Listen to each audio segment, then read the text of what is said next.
दोस्तों नमस्कार, ये है मार्गदर्शन फॉर सिविल सर्विसेज। मैं अनुराग चौधरी। दोस्तों समसामयिक घटना चक्र जीएस दृष्टि कंप्यूटर एक परिचय के भाग 7 में आप पढ़ेंगे कंप्यूटर के सामान्य एप्लीकेशन सॉफ्टवेयर के उदाहरण, सिस्टम और एप्लीकेशन सॉफ्टवेयर में अंतर, booting, kernel, algorithm, flow chart, pseudo code, computer program की विभिन्न भाषाएं, मशीन और असेंबली भाषा में अंतर और विभिन्न प्रकार के कंप्यूटर प्रोग्राम की भाषाओं के बारे में। ये वीडियो आपके विभिन्न परीक्षाओं के कंप्यूटर जीके के अंतर्गत महत्वपूर्ण प्रश्नों के लिए बहुत ही उपयोगी है, तो आप इसको तैयार कर लीजिएगा। आइए शुरू करते हैं जीएस दृष्टि कंप्यूटर एक परिचय का भाग 7। सबसे पहले सामान्य एप्लीकेशन सॉफ्टवेयर के उदाहरणों को देखते हैं। दोस्तों देखिए, सामान्य एप्लीकेशन सॉफ्टवेयर में देखिए प्रोसेसिंग सॉफ्टवेयर, तो ये टेक्स्ट, दस्तावेज, पत्र, रिपोर्ट, पुस्तकें बनाने के लिए, संशोधन करने के लिए, परिवर्तन करने के लिए और व्याकरण, स्पेलिंग चेक करने में, प्रिंट करने इत्यादि में प्रोसेसिंग सॉफ्टवेयर का प्रयोग किया जाता है। सामान्य एप्लीकेशन सॉफ्टवेयर में स्प्रेडशीट सॉफ्टवेयर क्या होता है, तो आप जान लीजिए कि गणितीय और सांख्यिकी डेटा को टेबल यानी रो और कॉलम के रूप में वर्गीकृत और विश्लेषित करने में, ग्राफ और चार्ट बनाने में, बैंकों और व्यापारिक प्रतिष्ठानों में लेजर बनाने में, और इसमें MS Excel, Lotus Smart Suite, Open Office Calc, Libre Office Calc और एप्पल नंबर्स इत्यादि का प्रयोग स्प्रेडशीट सॉफ्टवेयर बनाने में किया जाता है। इसी तरह अगर जो आप देखें प्रेजेंटेशन सॉफ्टवेयर में, इसमें ऑफिस, सम्मेलन, बैठक, गोष्ठी आदि में सूचनाओं के प्रस्तुतिकरण के लिए ये प्रयोग होता है। और इसमें MS power point, presentation, graphics, Libre office impress आदि का प्रयोग किया जाता है। अकाउंटिंग पैकेज में विभिन्न वित्तीय लेखांकन यानी फाइनेंशियल अकाउंटिंग, व्यापारिक लेन देन और सामान्य प्रबंधन में प्रयोग किया जाता है। इसका उदाहरण टैली है। डेस्कटॉप पब्लिशिंग क्या है, तो ये डीटीपी का संक्षिप्त रूप इसका है और प्रकाशन के कार्य और व्यवहार में ये प्रयुक्त होता है। टेक्स्ट डेटा को कंप्यूटर में इंटर और एडिट करने में प्रयोग किया जाता है। इसमें देखिए Microsoft publisher, page maker, Corel Draw, Ventura और ये सारी चीज़ें डेस्कटॉप पब्लिशिंग के प्रमुख सामान्य एप्लीकेशन सॉफ्टवेयर हैं। अगर जो हम देखें दोस्तों, आप देख सकते हैं एप्लीकेशन सॉफ्टवेयर और ऑपरेटिंग सिस्टम। तो एप्लीकेशन सॉफ्टवेयर अगर जो हम वर्ड प्रोसेसिंग की बात करें तो एमएस डॉस में वर्ल्ड स्टार, स्प्रेडशीट में लोटस 1 2 3 और एप्लीकेशन सॉफ्टवेयर प्रेजेंटेशन, इसमें डेटाबेस में डी बेस का प्रयोग किया जाता है। और एमएस विंडोज़ में अगर जो हम वर्ड प्रोसेसिंग की बात करें तो इसमें world pad MS world, spreadsheet में एमएस एक्सेल और प्रेजेंटेशन में एमएस पावर पॉइंट और डेटाबेस में एमएस एक्सेस का प्रयोग किया जाता है। इसी तरह लिनक्स में जो है वर्ड प्रोसेसिंग में के वर्ड, एवी वर्ड, ओपन राइटर और स्टार राइटर, स्प्रेडशीट में के स्प्रेडशीट, ओपन कैल्क और स्टार कैल्क। इसके अलावा प्रेजेंटेशन में के प्रेजेंटेटर, स्टार इम्प्रेस और डेटाबेस में स्टार बेस और ओरेकल का प्रयोग किया जाता है। डेटाबेस सॉफ्टवेयर, ग्राफिक सॉफ्टवेयर और कैड सॉफ्टवेयर क्या है, इनके बारे में थोड़ा सा संक्षेप में जानते हैं। दोस्तों डेटा को स्टोर करने, संशोधन करने और वर्गीकृत करने में डेटाबेस सॉफ्टवेयर का प्रयोग किया जाता है। इसमें MS Excel, Oracle, Libre Office Base, SQL Server इत्यादि प्रयोग किए जाते हैं। ग्राफिक सॉफ्टवेयर, इसमें ग्राफ, चित्र, रेखा चित्र आदि का निर्माण, संशोधन और प्रिंट करने में प्रयोग किया जाता है, जिसमें Paint Shop Pro, Adobe Photoshop इत्यादि हैं। और कैड सॉफ्टवेयर का पूर्ण रूप कंप्यूटर एडेड डिजाइन होता है। और कैड सॉफ्टवेयर इंजीनियरिंग और वैज्ञानिक डिजाइन बनाने में, नक्शों के 3 डायमेंशनल डिजाइन बनाने में, संशोधन और प्रक्रिया समझने में प्रयोग किया जाता है। इसमें ऑटोकैड, ऑटोडेस्क आदि का प्रयोग किया जाता है। आइए देखते हैं दोस्तों सिस्टम सॉफ्टवेयर और एप्लीकेशन सॉफ्टवेयर में अंतर क्या है। तो सिस्टम सॉफ्टवेयर जो है, पहला अंतर ये है कि ये कंप्यूटर हार्डवेयर को ऑपरेट करने में सिस्टम सॉफ्टवेयर का प्रयोग किया जाता है। एप्लीकेशन सॉफ्टवेयर यूजर के किसी विशेष कार्य को करने में प्रयोग किया जाता है। दूसरा है कि सिस्टम सॉफ्टवेयर बैकएंड में चलने के कारण यूजर इंटरेक्शन असंभव है और एप्लीकेशन सॉफ्टवेयर ये फ्रंट एंड में चलने के कारण यूजर इंटरेक्शन संभव है। तीसरा अंतर ये है कि सिस्टम सॉफ्टवेयर स्वतंत्र रूप से रन करने में सक्षम है, जबकि एप्लीकेशन सॉफ्टवेयर स्वतंत्र रूप से रन करने में अक्षम है। सक्षम होने के लिए सिस्टम सॉफ्टवेयर की ज़रूरत पड़ती है।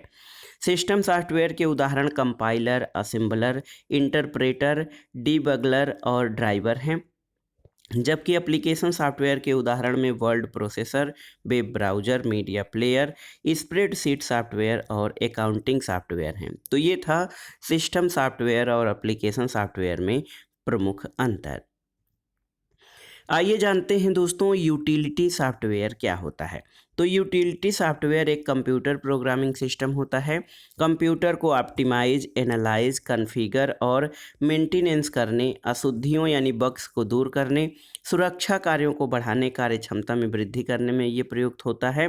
और इसके लाभ क्या हैं, तो आप देख सकते हैं कंप्यूटर की एफिशिएंसी को बढ़ाने, विशेष कार्य और फीचर्स को जोड़ने, स्क्रीन सेवर जैसे सेटिंग को कस्टमाइज करने, वायरस, स्पाईवेयर, मेलवेयर से बचाने, मेमोरी मैनेज करना, पासवर्ड मुहैया कराना, ये सभी यूटिलिटी सॉफ्टवेयर के लाभ हैं।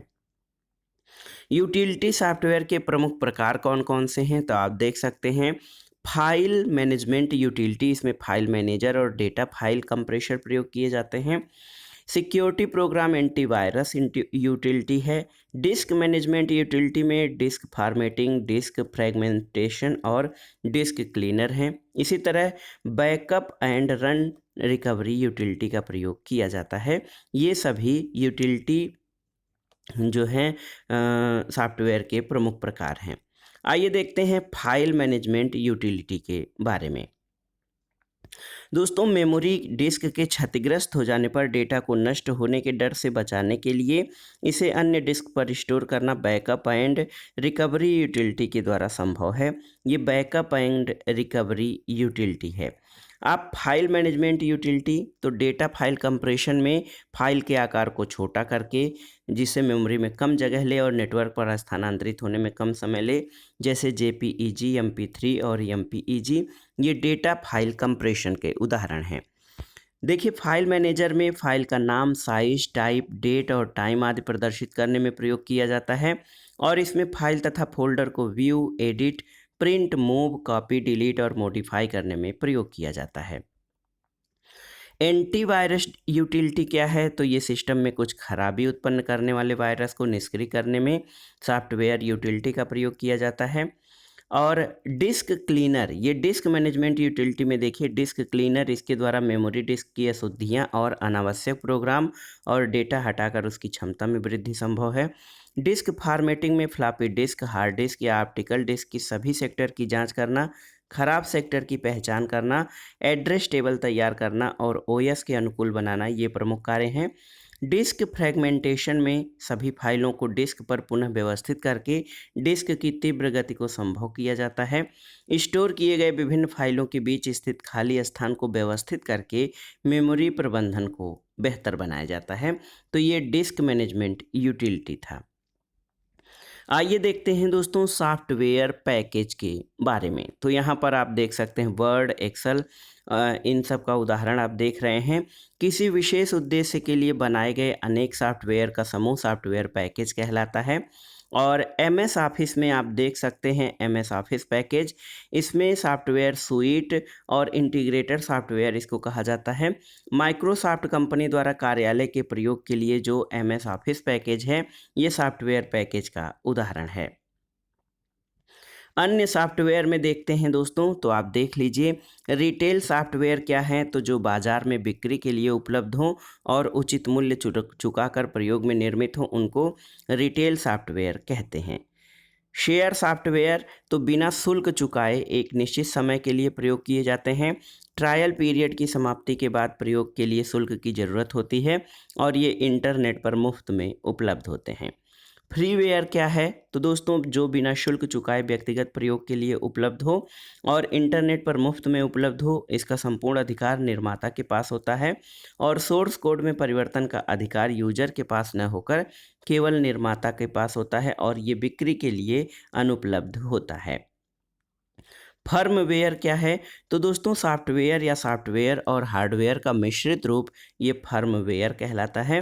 हार्डवेयर की बचत कर उसकी जगह प्रयुक्त होता है और अस्थायी इलेक्ट्रॉनिक मेमोरी में निर्माण के समय स्टोर होता है। रोम और प्रोम में लिखित सॉफ्टवेयर इसका उदाहरण है। ग्रुपवेयर क्या है? तो दोस्तों ये एक यूटिलिटी सॉफ्टवेयर जिसे व्यक्तियों की सुविधानुसार सामान्य उद्देश्य के लिए विकसित किया जाता है, जिसमें online chat, email, voice mail, news group, video conferencing इत्यादि ये ग्रुपवेयर में शामिल हैं। आइए जानते हैं सॉफ्टवेयर लाइसेंस, इंस्टॉल और अनइंस्टॉल प्रोग्राम के बारे में। तो सॉफ्टवेयर लाइसेंस एक कानूनी दस्तावेज होता है जो कुछ शर्तों के अधीन या बिना शर्त के सॉफ्टवेयर के प्रयोग और वितरण का कानूनी अधिकार प्रदान करता है। कॉपीराइट धारक की अनुमति के बिना सॉफ्टवेयर का प्रयोग, वितरण, परिवर्तन करने का सॉफ्टवेयर पायरेसी नामकरण दिया जाता है। इंस्टॉल क्या होता है? तो किसी सॉफ्टवेयर को सेकेंडरी स्टोरेज मेमोरी से हार्ड डिस्क में कॉपी करना ताकि वो प्रयोग के लिए तैयार हो, इसको इंस्टॉल कहते हैं। और सॉफ्टवेयर को हार्ड डिस्क से हटाना अनइंस्टॉल कहलाता है। सॉफ्टवेयर से जुड़ी कुछ महत्वपूर्ण शब्दावलियां देख लेते हैं। बग और डीबग क्या है? तो प्रोग्राम या सॉफ्टवेयर में उपस्थित त्रुटि को बग और उसे ढूंढने और सुधार करने की प्रक्रिया को डीबग कहा जाता है। बग और डीबग के लिए प्रयुक्त निर्मित सॉफ्टवेयर को डीबगर कहा जाता है। सिंटैक्स गलती, तो दोस्तों प्रोग्राम में दो प्रकार की गलतियां होती हैं, एक तो सिंटैक्स गलती और दूसरा लॉजिक गलती। सिंटैक्स गलती प्रोग्रामिंग में व्याकरण की गलतियों को सिंटैक्स एरर कहा जाता है और लॉजिक गलती प्रोग्राम क्रियान्वयन के दौरान उत्पन्न होने वाली गलतियों को लॉजिक एरर के नाम से इंगित किया जाता है। देखिए बूटिंग क्या है? दोस्तों बूटिंग में कोल्ड बूटिंग और देखिए वार्म बूटिंग होता है। बूटिंग क्या है? कंप्यूटर का पावर बटन शुरू करने से लेकर उपयोग हेतु तैयार होने तक के स्वचालित प्रक्रिया को बूटिंग कहा जाता है। जैसे हम कंप्यूटर को ऑन करते हैं तो थोड़ा समय लगता है, उसको बूटिंग कहा जाता है। ऑपरेटिंग सिस्टम का एक कॉपी मुख्य मेमोरी में लोड करना, हार्डवेयर की जांच कर संबंधित जानकारी को स्क्रीन पर प्रदर्शित करना और बूटिंग को बूट स्ट्रैप भी कहा जाता है। कोल्ड बूट का क्या है? तो वह प्रक्रिया जब किसी बंद कंप्यूटर को पावर या स्टार्ट बटन दबाकर चालू किया जाए तो उसे कोल्ड बूट कहते हैं। वार्म बूट वह प्रक्रिया है जब पहले से चालू कंप्यूटर को पावर सप्लाई बंद किए बिना पुनः बूट कराया जाए। Control plus Alt plus delete warm boot के लिए प्रयोग किया जाता है। आइए जानते हैं कर्नेल क्या है। दोस्तों किसी ऑपरेटिंग सिस्टम का मूल बिंदु या आधारिक रचना वाला भाग कर्नेल कहलाता है।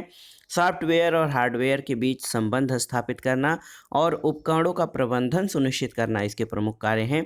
इसका पूरा नाम पूरा ऑपरेटिंग सिस्टम कर्नेल पर ही आधारित होता है। इसके अन्य नामों में सॉफ्टवेयर का सोर्स कोड, इसको कर्नेल कहा जाता है।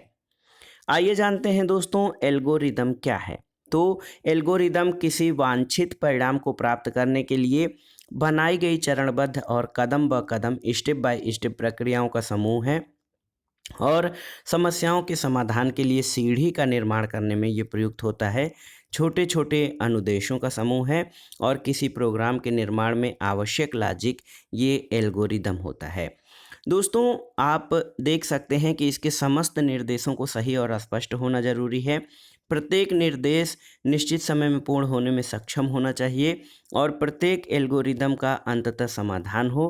प्रत्येक समापन पर वांछित परिणाम अवश्य प्राप्त होने चाहिए। 1 से 50 तक की सम संख्याओं को प्रिंट कराने में एल्गोरिदम और step 1 A2, step 2 print A, step 3 A बराबर A+2। तो step 4 if A is less than or equal to 50 तो go to step 2, step 5 if A is larger than 50 और स्टेप 6 स्टॉप होता है। तो ये एल्गोरिदम एक चरणबद्ध प्रक्रिया के अनुसार कार्य करता है। फ्लो चार्ट क्या है दोस्तों? एल्गोरिदम का चित्रीय रूपांतरण, योजनाबद्ध निरूपण ये फ्लो चार्ट कहलाता है। किसी प्रक्रिया का या प्रोग्राम के विश्लेषण, डिजाइन, दस्तावेज या प्रबंधन में प्रयुक्त होता है और अलग प्रकार के अनुदेशों के लिए अलग चित्रों का प्रयोग होता है। प्रोग्राम लिखना आसान और गलतियां सुधारना भी सरल होता है। अगर जो हम दो संख्याओं या छोटी संख्या को प्रदर्शित करने के लिए फ्लो चार्ट का उदाहरण ले तो सबसे पहले स्टार्ट करेंगे, फिर इनपुट ए बी डालेंगे। If A is greater than B तो एस प्रिंट ए ग्रेटर और स्टॉप हो जाएगा, और यदि नो है तो प्रिंट बी स्मॉलर हो जाएगा। तो इस तरह से दो संख्याओं छोटी या बड़ी संख्या को प्रदर्शित कराने के लिए फ्लो चार्ट कैसे तैयार किया जाता है, ये बहुत ही महत्वपूर्ण है। फ्लो चार्ट में सबसे पहले स्टार्ट, फिर डिसीजन, प्रोसेस 1, प्रोसेस 2, प्रोसेस 3, उसके बाद एक्शन और अंत में इंड जो होता है इसका प्रयोग किया जाता है। प्रोग्रामों के डिजाइन और दस्तावेज में सरल प्रोसेस के लिए फ्लो चार्ट का उपयोग किया जाता है, और किसी प्रोसेस या प्रक्रिया में क्या चल रहा है इसकी कल्पना करने में प्रोसेसिंग का या फ्लो चार्ट का बहुत ही महत्वपूर्ण स्थान है। आइए देखते हैं दोस्तों फ्लो चार्ट के चिन्ह यानी साइंस ऑफ फ्लो चार्ट। तो अंडाकार जो प्रक्रिया के आरंभ और अंत में प्रयुक्त होता है, ये स्टार्ट और एंड चित्र है। समानांतर चतुर्भुज जो इनपुट या आउटपुट के लिए प्रयोग किया जाता है। आयताकार चिन्ह जिसमें प्रोसेसिंग के निर्देश या सूत्र मौजूद होते हैं, इसको प्रक्रिया कहते हैं। और आप देखिए तर्क या प्रश्न और उनके परिणाम के निर्णय हाँ या ना में प्रदर्शित करने के लिए निर्णय जो है डिसीजन प्रयुक्त करने में एक से अधिक विकल्प संभव हैं। ऊपर या नीचे बाएं दाएं प्रवाह की दिशा बताने में एरो का प्रयोग किया जाता है जिसको फ्लो लाइन कहते हैं। और एक पृष्ठ से दूसरे को या एक चिन्ह से दूसरे को जोड़ने में प्रयुक्त कनेक्टर्स आप इस तरह से प्रयोग करते हैं। आइए देखते हैं फ्लो चार्ट के बाद स्यूडो कोड के बारे में। दोस्तों किसी समस्या के समाधान या किसी कार्य को क्रियान्वित करने के लिए प्रोग्राम लॉजिक तैयार करने का एक तरीका है। प्रोग्रामिंग भाषा और मानव भाषा के बीच की कड़ी है। फ्लो चार्ट की तरह चिन्हों का प्रयोग न करके प्रोग्राम और तर्कों को बोलचाल की संक्षिप्त व सरल भाषा में लेख स्यूडो कोड कहलाता है। इसके उदाहरण में दो संख्याओं में बड़ी या छोटी संख्या को प्रदर्शित करने के लिए जो स्यूडो कोड प्रयोग होता है, इसमें देखिए पहला चरण स्टार्ट है, दूसरा इनपुट ए और बी है, तीसरा है कंपेयर ए एंड बी, चौथा है if A is greater than B print A, else print B और स्टॉप। ये स्यूडो कोड का जो है लॉजिक तैयार करने का तरीका है। कंप्यूटर प्रोग्राम की भाषाओं के बारे में जानना बहुत ज़रूरी है। दोस्तों कंप्यूटर प्रोग्राम की दो भाषाएं हैं, एक तो लो लेवल लैंग्वेज और दूसरा हाई लेवल लैंग्वेज।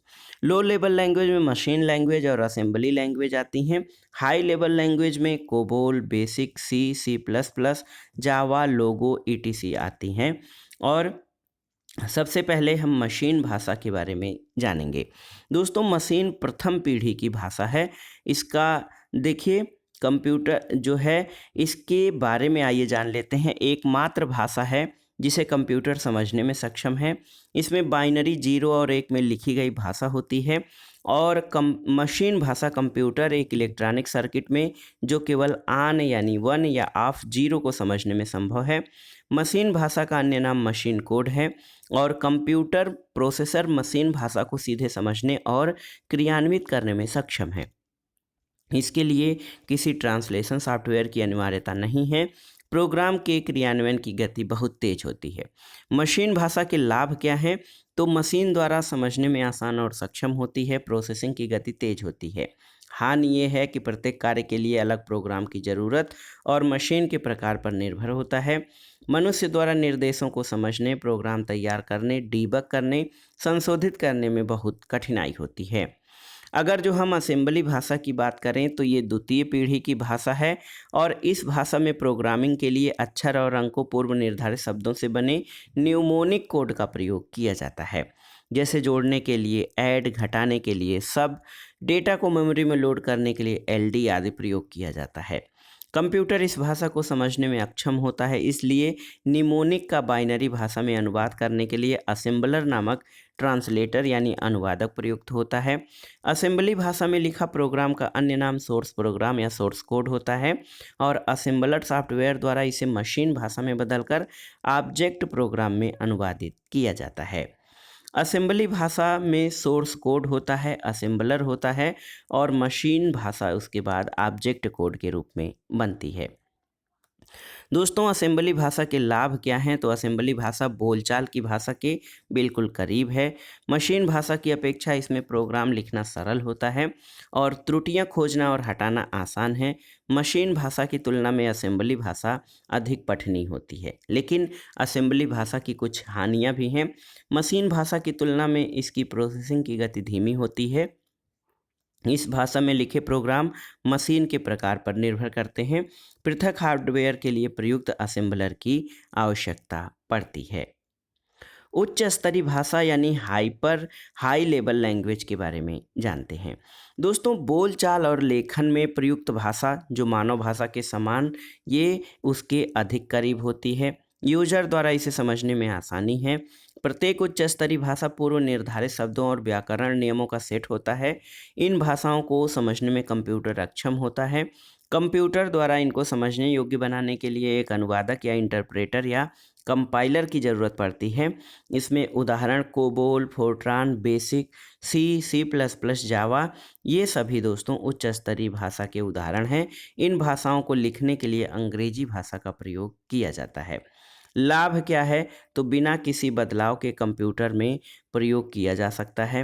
निर्देश लिखने, पढ़ने और समझने में आसानी होती है।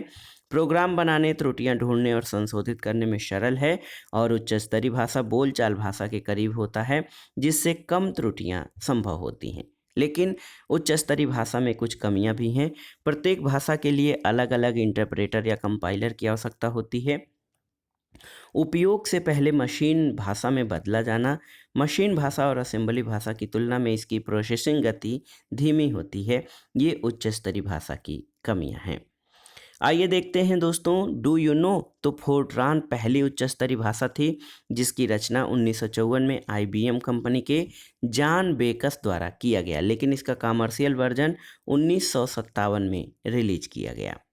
आइए देखते हैं मशीन भाषा और असेंबली भाषा में अंतर क्या है। तो देख सकते हैं दोस्तों, बाइनरी संख्या को कंप्यूटर संख्या में सीधे परिवर्तित करने में मशीन भाषा सक्षम है। मशीन भाषा इसे मॉडिफाई करना कठिन है। इसके सिंटैक्स में त्रुटियों का रिस्क अधिक है। प्लेटफॉर्म डिपेंडेंट लैंग्वेज है और बाइनरी कोड को मानव द्वारा याद करना कठिन है, जबकि असेंबली भाषा को मॉडिफाई करना आसान होता है। इसके सिंटैक्स में त्रुटियों को ढूंढना, रिस्क बहुत कम होते हैं। प्लेटफॉर्म इंडिपेंडेंट लैंग्वेज है और असेंबली भाषा के कमांड्स को मानव द्वारा याद करना बिल्कुल आसान होता है। बाइनरी संख्या को कंप्यूटर सीधे एग्जीक्यूट करने में सक्षम है। मनुष्य द्वारा बाइनरी संख्या को समझने में कठिनाई आती है। इसमें बाइनरी अंक 0 और 1 शामिल होते हैं और जो मशीनी भाषा है ये प्रथम पीढ़ी की भाषा है। लेकिन असेंबली भाषा मशीन भाषा में बदलने के लिए एक असेंबलर की आवश्यकता होती है। मनुष्य द्वारा इसे समझने में आसानी है। अंग्रेजी भाषा के सिंटैक्स इसमें शामिल होते हैं और असेंबली भाषा द्वितीय पीढ़ी की भाषा है। अब आइए प्रमुख कंप्यूटर प्रोग्रामिंग भाषाओं के बारे में जान लेते हैं।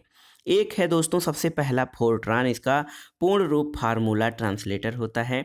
बीजगणित पर आधारित उच्च स्तरीय प्रोग्रामिंग भाषा है। 1966 में आंसी यानी अमेरिकन नेशनल स्टैंडर्ड इंस्टीट्यूट द्वारा फोर्ट्रान का मानकीकरण किया गया और गणितीय सूत्रों को आसानी से हल करने में फोर्ट्रान का प्रयोग किया जाता है। पास्कल, तो दोस्तों 1971 में स्विट्जरलैंड के प्रोफेसर निकोलस बिर्थ द्वारा पास्कल भाषा विकसित की गई। ब्लेज पास्कल के नाम पर इसका नामकरण किया गया और प्रशिक्षुओं में प्रोग्रामिंग की अवधारणा स्पष्ट करने में पास्कल जो है ये प्रयोग किया जाता है। कोबोल क्या है? तो कोबोल का पूर्ण रूप कॉमन बिजनेस ओरिएंटेड लैंग्वेज होता है। इसके निर्देश और वाक्य की रचना जो है अंग्रेजी के समान होती है। ये पैराग्राफ, डिवीजन और सेक्शन में विभाजित होता है। इसके अन्य संस्करण ऑब्जेक्ट ओरिएंटेड प्रोग्रामिंग भाषा होती हैं। अगर जो हम कोमल की बात करें, COMAL, तो कॉमन एल्गोरिदम लैंग्वेज को कोमल कहते हैं। ये मध्य स्तर के विद्यार्थियों के लिए प्रयुक्त भाषा है। लोगो, तो अमेरिका के सिमोर पेपर्ट, वालेस फर्जरिंग एंड डेनियल बर्बो और सेंथिया सोलोमन द्वारा इसका विकास लोगो का किया गया। कम उम्र के बच्चों को रेखाचित्र और ग्राफ की शिक्षा देने में ये प्रयुक्त होता है। देखिए दोस्तों, प्रोलॉग क्या है तो 1972 में समस्याओं के हल में तर्क की प्रधानता देकर फ्रांस में विकसित किया गया और ये कृत्रिम बुद्धि और तार्किक प्रोग्राम में प्रयुक्त होता है। एल्गोल क्या है तो पूर्ण रूप इसका एल्गोरिदम लैंग्वेज है और ये बीजगणितीय गणनाओं के लिए प्रयोग होता है। बेसिक क्या होता है तो पूर्ण रूप इसका beginners all purpose symbolic instruction code basic. 1964 में प्रोफेसर जॉन केमनी और थॉमस कुर्ट्ज द्वारा लोकप्रिय और सरल भाषा बेसिक का विकास किया गया। व्यावसायिक और गणित दोनों कार्यों में प्रयोग किया जाता है और छात्रों को प्रोग्राम से लिखने का तरीका सिखाने में तथा अन्य भाषाओं के लिए ये नींव का पत्थर है। इसके उदाहरण में क्विक बेसिक, विजुअल बेसिक आते हैं।